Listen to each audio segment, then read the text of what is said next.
Yeah, because I do believe that we're designed to function in all the waves, and of course you've got delta waves and gamma waves as well. So you've got where your mind is able to draw on the connection to the Holy Spirit. So sometimes my spirit can provide an answer. Sometimes it can't, and the Holy Spirit can provide an answer. So we're able to draw. I think they did in sleep studies where they were studying different realms of sleep. They would hook people up to monitors, and they did an experiment where they would give someone a problem to think about before they went to sleep, and then some people would have theta wave spikes in their sleep patterns, and then they'd wake up with the answer. And it's like, well, where did that come from? Well, was it from their own spirit they were drawing on, or was it the Holy Spirit giving them an answer? I think a mixture, probably, because God does speak to us in our sleep, doesn't he? Sometimes I'm open to that sort of communication while I'm sleeping, and for some people, obviously, that's dreams where God speaks to them in dreams. Maybe because they're not tuned in other ways, or maybe that's just the way they connect. So I do think there's a sense of learning to have a balance in it all, and not be predominant in one area, but able to function in all of it at all the same time without really consciously having to choose. It's just, well, that's how we were designed.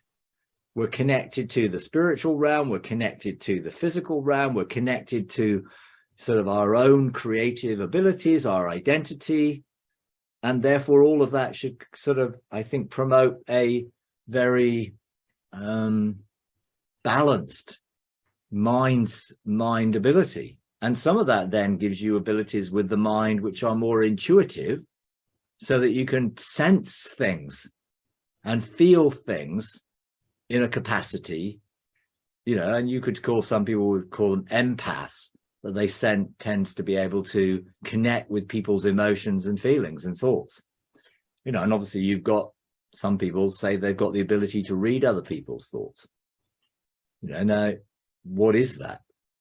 Telepathy, communication, all of those capacities, I think we were designed to have. Because when I'm operating in the realms of heaven, I'm not speaking like with a physical voice. My mind is connecting with the mind of an angel, or, and it appears like there is speech, but that speech is just communication. It's more of a knowing rather than I'm listening with my ear to hear what the angel's saying. It is telepathy, I would say, in that I'm communicating by thought, and there's no difference between communicating by thought and communicating by voice, because it's just the same information you get in your head. You get words in your head. Whether the words come from the audio nerve in the ear and are interpreted in the brain, or whether they just come as thoughts that are interpreted in the brain, in the end, you get an understanding, which I think is the key, in that whole communicative way.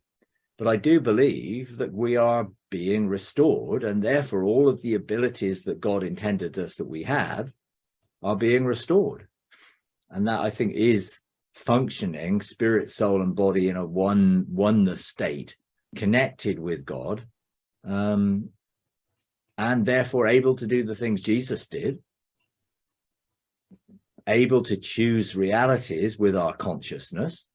So we can choose the realities that form around our lives, and connect to the quantum realm, or the creative realm, which whatever you want to call it, in which light responds to us when we are aligned to God.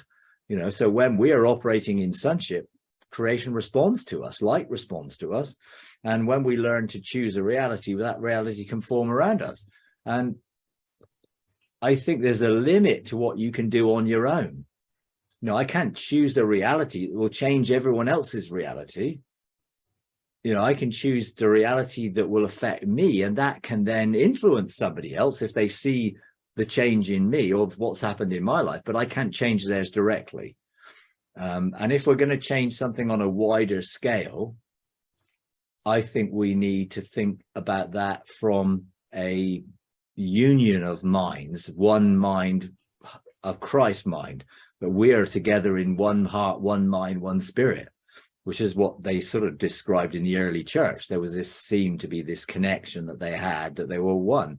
And I think when that starts to take place, I think we will be looking at a much wider perspective of being able to affect reality. Now, I think when you engage something like the Earth Shield, and you get a lot of people there who are functioning in their role as sons, you do seem to have a much greater energy and influence to be able to affect things.